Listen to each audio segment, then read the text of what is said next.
været meget opsat på, at det så skulle være et blåt sæt denne gang. Så det bliver... du kan blive fyret, for det gælder jo også om, at du ikke laver Ja, lige sådan da.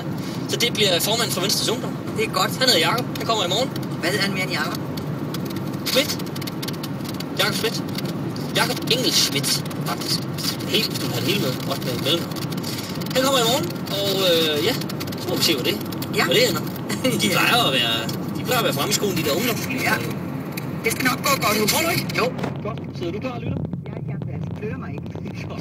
Sætter mig ud i bilen. Sådan. Det er klokken 1400 til sædvanlig tid. Håber vi høres ved. Lige om lidt er der køler med Tony. Alene? Det er fordi Sara er på kursus, tror jeg.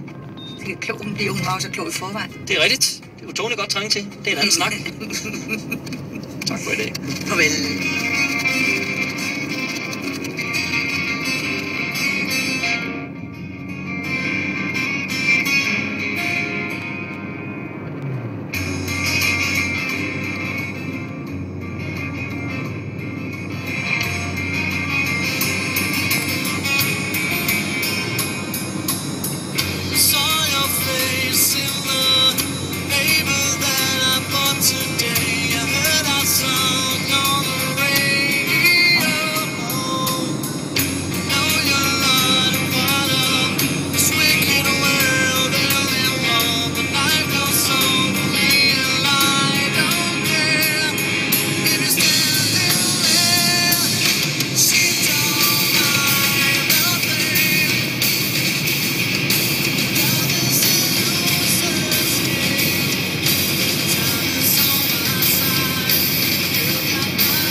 Decimens Lizzy og så skal vi. Og med det er det blevet til træenheden med Kristoffer Meiner. Klokken er 16. Stadig flere pædagoger mister jobbet som følge af besparelser i kommunerne.